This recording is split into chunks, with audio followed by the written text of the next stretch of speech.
நான்லாம் கத்தியெல்லாம் வச்சிடல சார். அப்படியே என்னிடம் நிச்சயமாக கத்தி இருந்திருந்தால் நான் அவர்களை வெட்டி இருப்பேன்.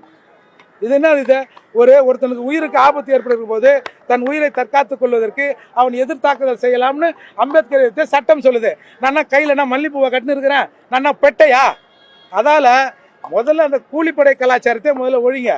எல்லாரையும் வந்து அடிக்கலான்னா உன் தலைவர் நைட்டில் தனியாக வராரு, நான் கூப்பிட்டு அடிக்கட்டுமா? நான் கூப்பிட்டு கேட்கட்டுமா? அசிங்கமாக இருக்காது? அப்போ சார் விமர்சனம் பண்றேன்றாங்க.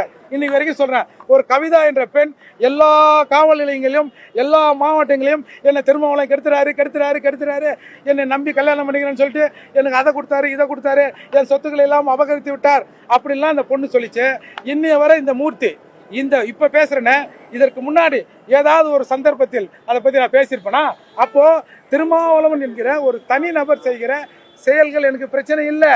அவர் எத்தனை பேர் வேணாலும் என்ன வேணாலும் பண்ணட்டும், அது பிரச்சனை இல்லை. ஆனால் அரசியல் ரீதியாக இந்த சமூக மக்களுக்கு ஒரு துளியும் உதவாத திருமாவளவன் செயல்களை தொடர்ந்து விமர்சித்துக் கொண்டே இருப்போம். ஒரு மூர்த்தி இல்லை, இந்த மாதிரி 1000 மூர்த்திகள் இந்த சமூகத்தில் பிறப்பார்கள். தொடர்ந்து பட்டியல் சமூக மக்களை யாராலும் ஏமாற்ற முடியாது. திருமாவளவன் சில வேளைகளில் தனியாக லுங்கி கட்டிக்கின்னு 2 மணிக்கு சில இடங்களுக்கு வராரு ஆட்டோவில் ஒண்டியா. அப்போது நான் நினச்சேன்னா லுங்கி அவுக்கலாம்ல, ஆனால் அது ஒரு நாகரிகமாக இருக்காது. ஒரு அரசியல் தலைவர் மீது இது மாதிரி தாக்குதல் பண்ணுறதுங்கிறது அது தமிழ்நாட்டில் நடக்கிறதுங்கிறது தமிழ்நாடு அரசு வெட்கி தலைகுனிய வேண்டும். தமிழ்நாடு சிஎம் ஒரு ஆட்சி செய்வதற்கு தகுதியற்ற மனிதராக இன்றைக்கு விளங்கி கொண்டிருக்கிறார். நேற்று ம.க. ஸ்டாலின் அவர்கள் மீது ஒரு கொலைவெறி தாக்குதல் நடைபெற்றிருக்கிறது. என் மீது ஏற்கனவே 2-3 முறை கொலைவெறி தாக்குதல், கூலிப்படை தாக்குதல் நடைபெற்றிருக்கு. இதையெல்லாம் இந்த அரசாங்கம் ஊக்கப்படுத்தி கொண்டு இருக்கிறது. இதையெல்லாம் இவர்கள் இந்த விடுதலை சிறுத்தை என்ற ஒரு கூலிப்படையை வைத்து செய்து கொண்டிருக்கிறார்கள். இவர்கள் இந்த மாதிரி அடிச்சுட்டா உடனே நாம் வந்து அரசியல் ரீதியாக விமர்சனம் செய்வதை விட்டுடுவோம் அப்படிலாம் நினைக்கிறாரு. அப்படிலாம் இல்லை.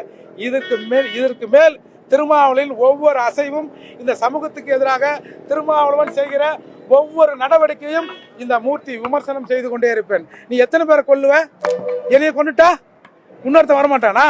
அதால் என்ன, எனக்கு மட்டும் ஒரு உயிர், திருமாவளவனுக்கு 4 உயிரா?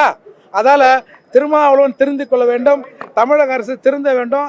இந்த மாதிரி பட்டியல் சமூக மக்கள் மீது தாக்குதல் நடப்பதை இந்த அரசு ஊக்குவிக்க கூடாது.